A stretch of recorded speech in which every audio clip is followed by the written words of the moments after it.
తిరుమలకు పోయారా? ప్రసాదం తిన్నారా? ఒకప్పుడు వైఎస్ఆర్ కాంగ్రెస్ పార్టీలో ఆ ప్రసాదం బాగుందా అని అడుగుతున్నా మిమ్మల్ని. బాగా లేదని వాళ్ళు చేలిపైకి ఎత్తండి. భోజనాలు కూడా బాగాలేవు, దర్శనాలు కూడా బాగాలేవు,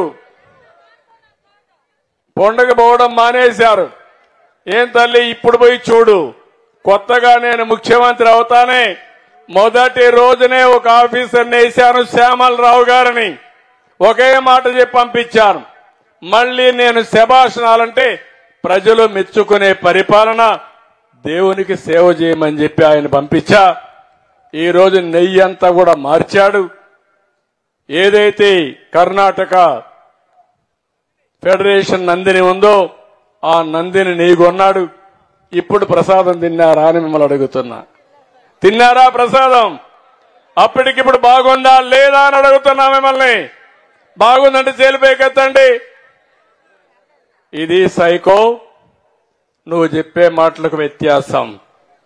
ప్రజలు అడుగుతున్నారు ఇప్పుడు మా మనోభావాలు దెబ్బతీశారని.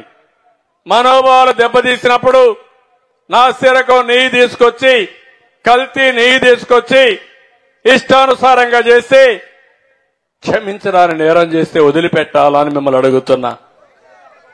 వదిలిపెట్టమంటారని మిమ్మల్ని అడుగుతున్నా. నంగనాచిగా మాట్లాడుతున్నారు. ఇక్కడే ఉన్నాడు మీ జిల్లాలో ఒక ఆయన చైర్మన్.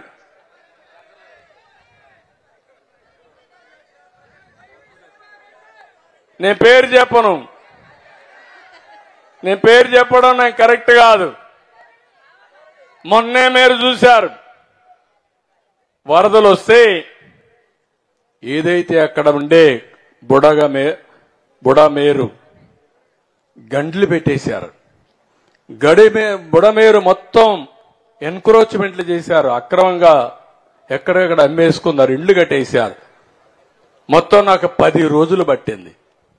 6 లక్షల మంది బాధపడ్డారు. ఆ సమయంలో 3 బోట్లు వదిలిపెట్టారు కృష్ణా నదికి. 11,50,000 క్యూసెక్స్ నీళ్లు వచ్చాయి.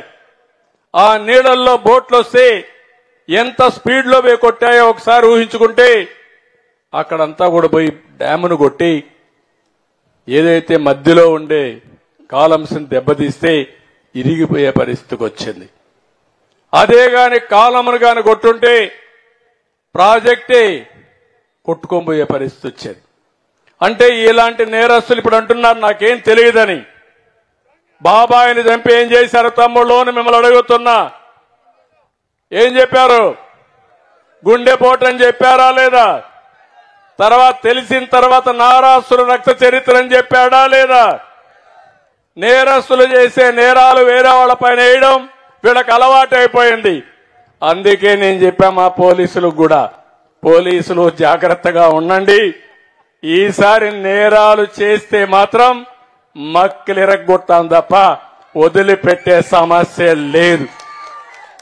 రాజకీయ ముసుగులో నేరాలు చేయాలనుకుంటున్నారు మీరు, రాజకీయ ముసుగులో ఘోరాలు చేయాలనుకుంటున్నారు మీరు. మాట్లాడితే ఎదురుదాడి చేస్తారా?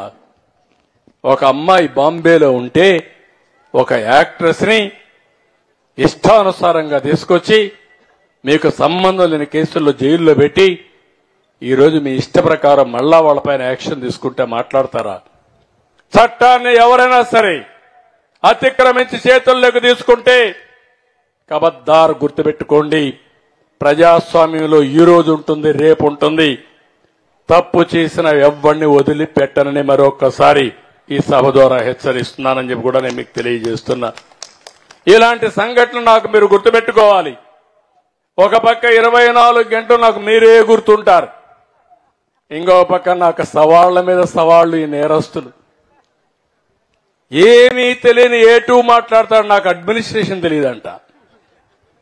నేను అడ్మినిస్ట్రేషన్ A2 దగ్గర నుంచి నేర్చుకోవాలి, A1 దగ్గర నుంచి నేర్చుకోవాలి. వీళ్ళు నాతో మాట్లాడతారు అంటే ఒక పద్ధతి లేనటువంటి పరిపాలన. అందుకే ఇవన్నీ వచ్చాయి. ఏది ఏమైనా నేను ఒకటే చెప్తున్నా, నా అటెన్షన్ ని ఎవ్వరూ డైవర్ట్ చేయలేరు.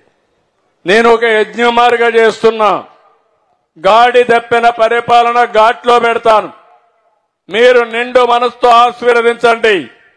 రాబోయే రోజుల్లో భారతదేశంలో నెంబర్ 1 ఎకానమీగా మన రాష్ట్రాన్ని తయారు చేసే వరకు కష్టపడతా